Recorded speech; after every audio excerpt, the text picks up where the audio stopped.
Let's kick off then with I mean, looking back at your resume. I mean, I only gave the briefest summary of your achievements in rugby. You performed at the highest level as a Wallaby, also for Western Force, and you played in Melbourne also, as well as in Europe. Just focusing purely on your sporting achievements. Now that you've retired, how do you reflect upon your years as an elite level rugby player? It's actually a really good question, Simon. I mean, I'm only 4 years removed, and I'm 33, and part of me still thinks if I was physically able, I could still be, competing at that level. Unfortunately, I'm not, or fortunately, I'm not. Depends which way you want to look at it. I don't think I've been separated from the game long enough to be able to fully sit back and acknowledge what I have achieved. But in saying that, I'm getting there in the sense of, I achieved my lifelong goal of becoming a Wallaby and playing for the Wallabies.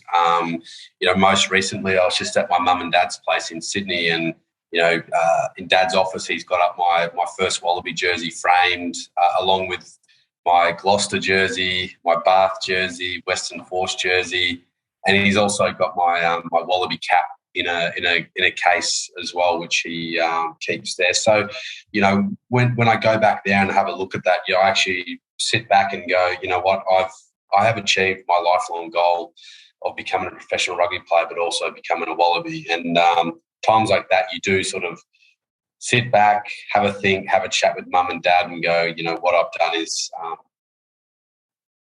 is pretty great. And I've loved every second of it. There has been challenges, injuries, selections, all the things behind the scenes that people don't see. But, I've lived a great life, travelled around the world because of the sport, and got to play in front of tens of thousands of people, either cheering you or booing you, whichever way. It's fantastic. So, obviously played 7 seasons with the Western Force. Then moved to Europe, played with Clermont in France for a short period in the year that they actually won the top 14, which was just an incredible experience.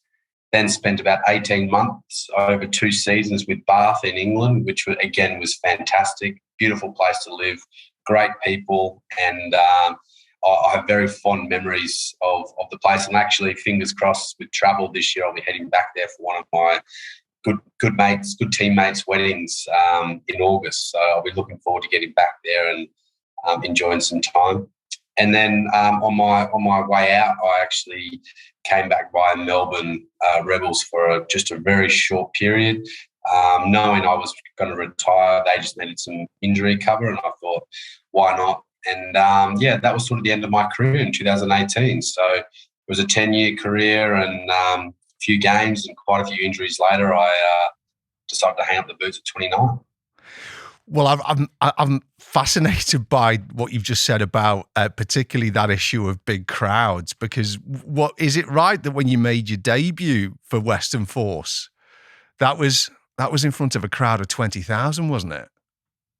It was, and in WA, we have similar stadiums to some of the stadiums in the UK's capacity was 20,000. So it was a sellout crowd.